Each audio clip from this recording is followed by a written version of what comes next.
안녕하세요. 김동섭입니다. 11월 16일 아침 시장 하도록 하겠습니다. 오늘 새벽에 끝난 미국 시장은 소폭 상승 마감했죠. 전일에 소비자 물가지수 둔화가 시장에 영향을 미치면서 6개월 내 최대치 상승폭을 줬다 이런 얘기도 있죠. 나스닥 2%대 거래 다우도 거의 2%대 상승하는 그런 모습을 보였죠. 소비자 물가지수가 3.2가 나오면서 상당히 둔화가 되는 그런 모습이었습니다. 오늘 새벽에 발표된 것은 생산자 물가지수였죠. 역시 인플레 지표인데요. 0.5% 하락을 해서 전월 대비 0.5% 하락해서 2020년 이후로 가장 큰 폭 하락이었다고 합니다.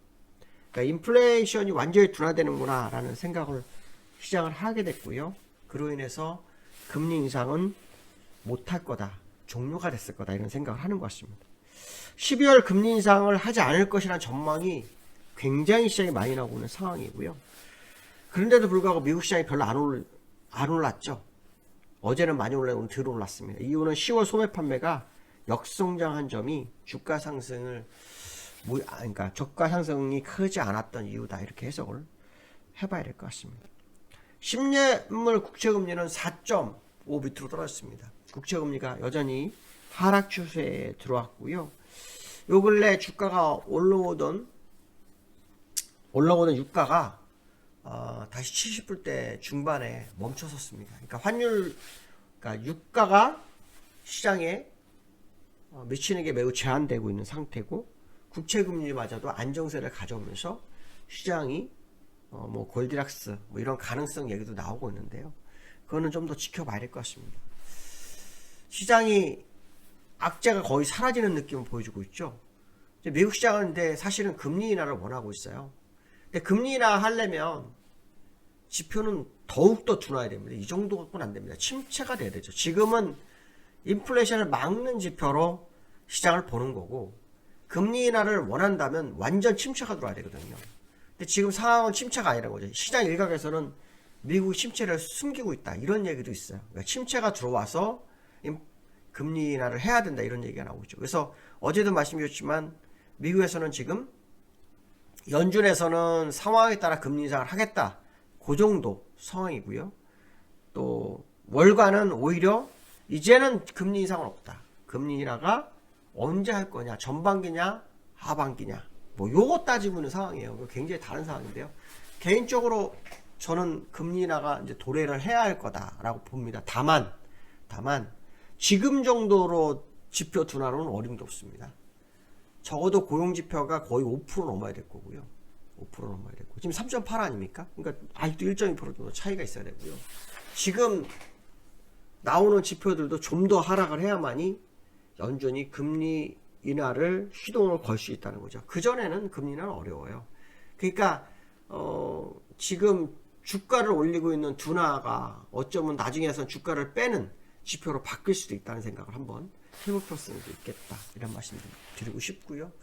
자, 미국 시장은요 0.07% 상승했고요. 다우는 0.47% 상승했네요. 다우를 좀 볼까요? 다우 차트를 좀 보면은 조금 더 올랐네요. 그렇죠? 조금 더 올랐습니다. 조금 더 오른 상태의 모습이고요. 얼마나 더 갈지는 좀 봐야 될 것 같은데 지금 상황으로는 요거 위까지도 한번 생각을 해볼 수 있을 것 같습니다. 그렇지만 갭 상승이 너무 많고요. 상황을 조금 더 점검해 볼 필요성이 있겠다. 이런 얘기를 해봐야 될 것 같고요. 나스닥도 장중한 때 0.7% 상승했었어요. 근데 그걸 다 내주고 음봉으로 끝났죠. 그래서 지금 요 후행 스팬 1, 2, 3 연장선까지 왔어요. 그러니까 나스닥은 지금 목표치를 찍은 걸 수도 있어요. 그러니까 아까 제가 다우가 더 갈 수 있는 공간이 있어 보이긴 하지만 좀 더 지켜봐야 한다고 말씀드린 이유가 나스닥은 일단 꼭지를 찍은 걸로 좀 판단이 쓰고 있거든요. 나스닥이 꼭지를 찍은 거면 좀 주의를 해야 되죠. 물론 돌파가 되면 또 다르겠지만 현재 상으로 일목균형표 상으로는 좀 부담스러운 위치에 왔다라는 게 지금 제가 보는 관점이기 때문에 추가로 올라가는지 안 올라가는지를 따져볼 필요성이 있겠죠. 그러니까 결국 결과로 확인을 해야 되는 상황이다. 그러나 기술적으로는 나스닥은 거의 다 왔을 확률이 좀 있지 않을까. 물론 나스닥의 일부 종목들이 급등하게 되면 나스닥은 또 그냥 가버리는 경우도 있습니다. 제일 기술적 분석이 안 맞는 곳 중에 하나가 나스닥이긴 한데요. 지금은 가능성이 좀 그러니까 맞을 확률이 좀 높은 그런 위치에 있지 않을까, 이런 해석을 해볼 수 있을 것 같고요. 국채금리가 또 내려왔죠. 4.44.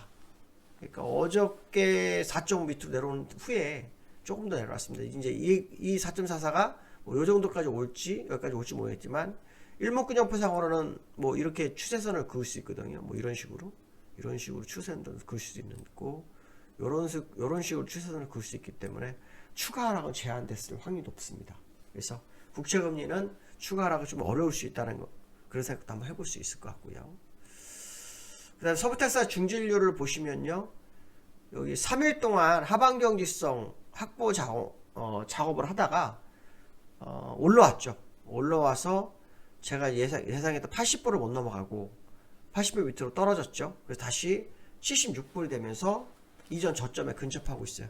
일반적으로 일목균형표상으로는요, 이렇게는 못 가요. 원래 여기서 이렇게 해서 이렇게 가는 거거든요.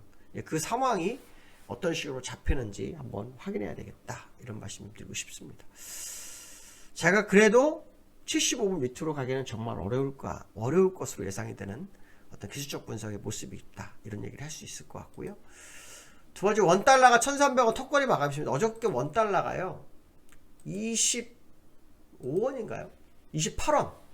장중한 때 31원까지 빠져서요 1297원까지 갔다가 종가는 28원 빠져서 1300원에 마감을 했습니다.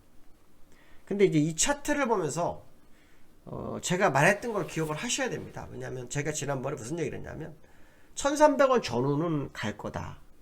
근데 거기서의 움직임이 되게 중요한데 여기서 바로 올라가는 건 아니다, 이렇게 얘기를 했었어요. 근데 올랐다, 이렇게 얘기했었죠. 이상하다, 이렇게 말씀드린 적이 있었는데 결국은 제 예상했던 대로 여기까지 다시 내려왔습니다. 그리고 여기서 하방경제 싸움이 있을 수 있습니다. 아시겠지만 우리나라 원달러는 국채금리와 굉장히 민감하죠. 근데 국채금리가 어떻습니까? 아까 말씀드렸잖아요. 추가 하락이 굉장히 부담스러운 위치에 있다고 말씀드렸죠. 왜냐하면 추가 하락을 하면 다시 올라갔다 이격 벌리기를 하는 게 정석이거든요. 그래서 그 모습을 본다면 원달러도 여기서 바닥을 형성해야 되는 게 아닐까, 뭐 이런 해석을 해볼 수 있는데요. 역외환율에서는 1305원 정도에 끝났더라고요. 그러니까 종가 대비로는 5원 정도 되돌리고 끝난 거죠. 너무 많이 빠진 거에 대해서 되돌림인지 모르겠지만 1305원까지는 되돌리는 그런 속성이 있었던 그런 모습이 있었다라고 본다면 환율을 여기서 바닥 작업을 하지 않을까, 이런 생각도 한번 해볼 수 있을 것 같습니다. 그 다음에 코스피가 2500 눈앞까지 왔습니다. 어저께 2486포인트 올랐죠. 2.2% 정도 코스피가 올랐는데요. 어제는 2차전지, 삼성전자 모두 올랐죠. 근데 어제 특징 중에 하나는 삼성전자를 외국인과 기관이 폭풍 매수를 했습니다. 삼성전자를.